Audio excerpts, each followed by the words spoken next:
Disneyland has become enormously popular since it opened in 1955. Even just saying, "I'm going to Disneyland" has become an advertising catchphrase. What are you going to do next? We're going to Disneyland! But as familiar as this theme park may seem, there are still things that even the biggest Disney fan may not know about the happiest place on Earth. Here's a look at the untold truth of Disneyland. Not the first. It may be the most famous theme park of all time, but Disneyland wasn't even the first in California, much less the world. The first amusement park based on a single theme was actually Santa Claus Land, which opened in Indiana in 1946. And while Southern California's Knott's Berry Farm didn't start charging admission until the late 60s, it began developing theme attractions well before Walt Disney even broke ground on Disneyland. There wasn't really a rivalry between the two parks, though. Walt even invited Knott's Berry Farm owner Walter Knott to Disneyland's opening day in an unlikely gesture of friendship. You're not even aware you're such a funny pair. You're the best of friends. $1 Million Duck. Nowadays, Disneyland looks like a no-brainer, but at the time, even the other executives at Disney were skeptical. So Walt had to get creative about the funding, borrowing against his life insurance policy and approaching all three fledgling television networks about co-sponsoring the park. Only ABC, the lowest-rated network at the time, was desperate enough to meet with Walt. They ended up getting a partial stake in the park in exchange for around $6 million in cash and loans, as well as a guarantee from Walt that he would provide exclusive television content for the network. The result was the Disneyland TV show, which also served as a perfect national advertising platform for the new park, including a live broadcast of opening day. Just how successful was the partnership? The Walt Disney Company would eventually grow so large it bought ABC outright in 1995. The Three Caballeros. People think of Walt Disney as the man who came up with everything in Disneyland, but he had a lot of help from his Imagineers. Two men in particular made key contributions to the park. Engineer Harrison "Buzz" Price made the fateful decision to locate the park in Anaheim, California, which proved to be such a good choice that Walt later tasked him with finding a home for Walt Disney World, resulting in the park being based in Orlando, Florida. And Cornelius Vanderbilt Wood, Disneyland's first employee, was in charge of the construction of the park. But soon after completion, a clash of egos with Walt led to Wood being fired and all but erased from the company's history. The Yippie invasion. During Walt's lifetime, he kept a close watch on the park's daily management, leading to some strange rules, including the fact that male employees and guests alike had to abide by strict guidelines governing the length of their hair. Yep, it sounds crazy now, but people were actually denied entry to the park because Walt thought their hair was too long. Eventually, though, Disneyland relaxed the hair rules for customers, leading the left-wing activist group known as the Yippies to plan a demonstration in the park.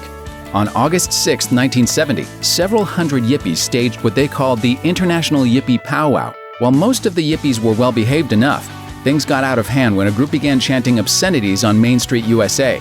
Guests reportedly sang "God Bless America" in response, but after one guest got in a fight with a protester trying to hang a Yippie flag, Disneyland summoned 150 police officers in riot gear and closed the park early.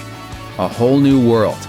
Original rides that still exist include the Mad Tea Party, King Arthur's Carousel, Peter Pan's Flight, Mr. Toad's Wild Ride, the Jungle Cruise, Autopia, and Snow White's Scary Adventures. But while guests may think of Disneyland as timeless, over the years there have been dozens of new rides and attractions that have come and gone, such as Mule Rides and the Indian Village, which featured daily live acts by Native American performers who lived in on-site housing.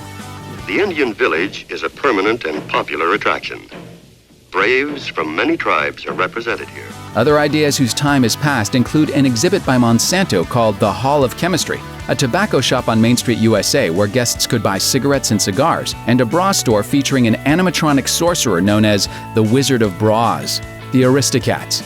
Legend has it that cats have lived in Disneyland since almost the beginning, with a cat clan living in Sleeping Beauty's castle that Walt found and wanted to keep alive. Initially, cats on the property were adopted out to cast members' families, according to the Disneyland Cats website.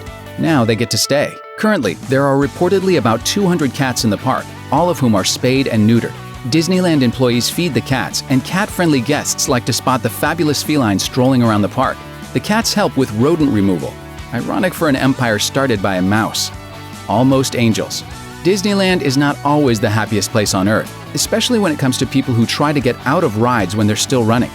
At least 9 people have died in the park, mostly the result of guests who apparently ignored safety instructions and/or defeated ride's safety mechanisms, according to Snopes.com. There also have been multiple injuries. In 1998, the Occupational Health and Safety Administration cited Disneyland for violating 36 safety rules, while in 2013, Disneyland temporarily shut down the Matterhorn, Space Mountain, and Soarin' over California after OSHA fined the company $234,000 for safety violations. And in 2009, a paraplegic man was awarded $8,000 in a lawsuit for pain and suffering after he got stuck on It's a Small World for half an hour. Considering most people who go on the ride never get that song out of their head, it's a miracle Disney has only had to pay off one claim for mental damages. Walt's legacy. Perhaps one thing that separates Disneyland from all the other theme parks in the world, including Walt Disney World in Florida, is the fact that Walt himself oversaw all of the attractions, even helping design some of the classic attractions that debuted following his death in 1966, such as the Pirates of the Caribbean and the Haunted Mansion. Walt loved the park so much, he even had his own private apartment inside the park above the firehouse, from which he could work and watch the happy crowds pass by. Walt did have one regret though, which is that he didn't buy enough land to keep the outside world from intruding on the park experience.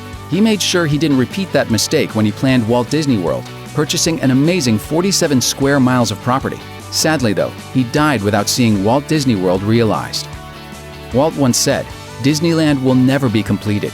It will continue to grow as long as there's imagination left in the world. It is something that will never be finished, something that I can keep developing and adding to."